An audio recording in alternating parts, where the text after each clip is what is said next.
navigation, or as we call it, man flight, soaring through the heavens in flying machines so that even gravity itself can be mastered. An amazing and bewildering spectacle, but I assure you everything I am about to share with you is true. Now, we are all familiar with the potential cruelties and injustices of travel by horse, wagon, or locomotive.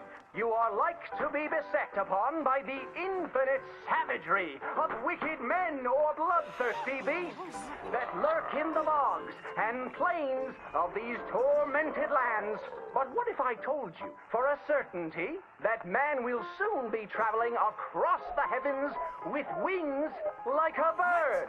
I am sure you think I am full of untruth, but I have not drank a pint of liquor in over a year, and I will do my utmost to demonstrate the veracity of my claims.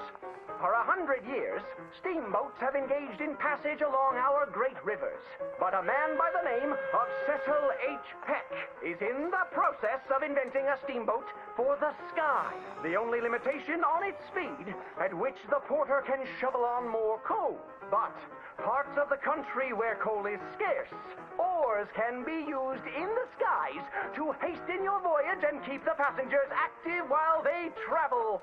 Near Pittsburgh, there lives a telegraph man named Aldous Kinnear, who each evening after supper retires to his barn and dons the wings of a giant creature and takes to the heavens. You will be delighted to know he has traveled considerable distances, as many as 45 miraculous feet. Unfortunately, on his record-breaking flight, he knocked over a lamp and was consumed by flames. His two boys, Percival and Charles, have promised to continue their dear pa's legacy of skyflight.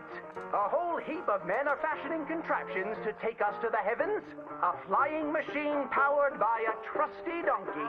Once you arrive at your destination, you can mount the saddle and ride away. With this incredible contraption, one can enjoy some popcorn and have the best view in the house at the next flogging or lynching. Stagecoach robberies will soon be a relic of the past when we enlist our animal friends as couriers, well out of range of man's shooting irons. But the most remarkable thing I have to reveal to you comes from a northern man called Moss John Nichols.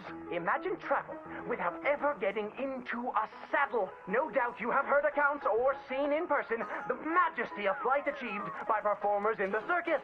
Mr. Nichols has perfected the Sky Cannon. Passengers simply walk up the steps, relax into the barrel, and are transported with great flourish to the destination of their choice. The lame and infirmed who have been ravaged by scarlet fever or polio can once again call upon their loved ones.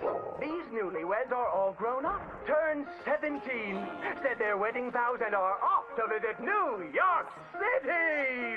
And some very forward thinkers have told me that within 10 years, dear audience, any of us can take a holiday trip to the moon. I must disclose I'm quite partial to this mode of transport.